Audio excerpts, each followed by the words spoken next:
Velkommen til Iversens videomanual til brugen af vores Revit-objekter.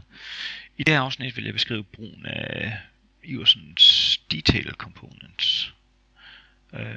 Til brug for projektering har Iversen udarbejdet en række 2D detaljer, som viser løsninger for udvalgte knudepunkter. Jeg vil gå ind i den, der hedder 21501, vandret snit ved udvendig hjørne, som er den detalje, vi skal arbejde med i dag. Og når jeg kommer ind i den her, så kan jeg se, at der faktisk er to konstruktionstyper. Der er detaljløsninger af to konstruktionstyper. En her, hvor Iversen facadepladen er monteret på aluprofiler med nitter.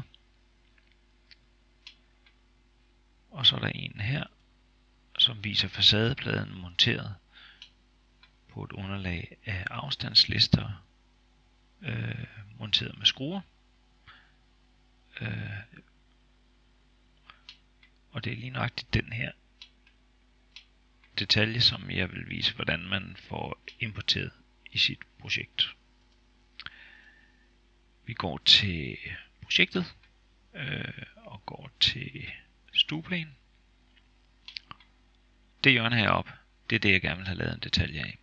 Så det jeg gør først, er, at jeg går ind i View, og så vil jeg lave et call-out view på den, og det skal være et detail view. Jeg trækker mit call-out view i det område cirka, som jeg gerne vil vise detaljen. Og så vil jeg tage lige den her herover. Sådan der. Nu ligger mit detail view hernede. Går lige på det. Og det skal være i målstok 1-20. Og jeg vil gerne have den lige for nu viser underlagstegningen i halftone.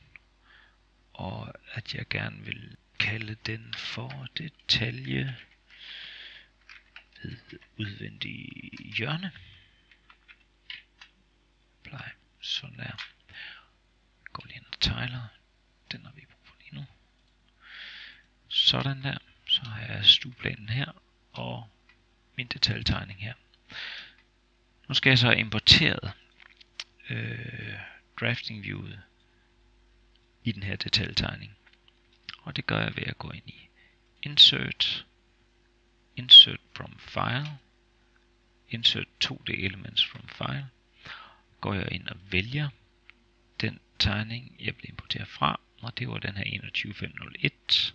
Åbner, så får jeg nogle muligheder her.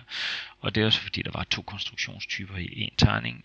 Jeg får den første her, det er aluprofilerne med nitter, og den næste her, det er afstandslister med skruer, og jeg vælger afstandslisterne. Sådan her. Jeg sætter den lige et vilkårligt sted, og jeg skal nok lige gøre den lidt større, så jeg kommer til. Den skal lige roteres, det gør vi bare ved at sige -90. Og så skal den lige sættes på plads. Sådan. Og så skal vi jo så lige editere lidt i detaljen. Jeg starter lige med at gøre den lidt længere. Sådan her. Og så kan vi kopiere monteringsbeslaget. 610. Og det samme gør vi den her. Copy på 610. Og så passer vi detaljen til. Sådan der.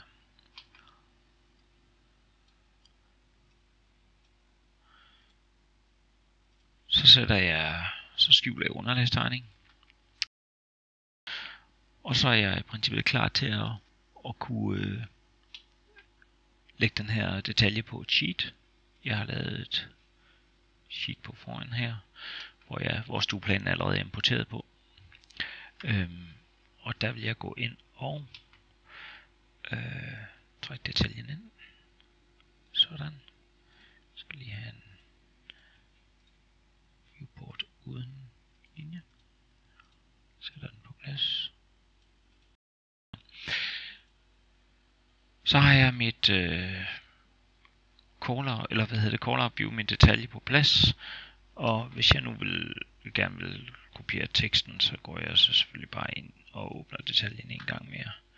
Finder den løsning, som jeg skal bruge. Mærker teksten op. Sådan. Laver en simpel copy-paste her. Ind på detaljesheetet her. Modify. Paste from clipboard. Jeg sætter den bare lige her ved siden. Og så er det i princippet bare spørgsmålet om lige at rykke det her på plads. Og skrive om på det, så det passer til projektet. Det var et lille eksempel på, hvordan man bruger Iversen Detail Components i sit projekt.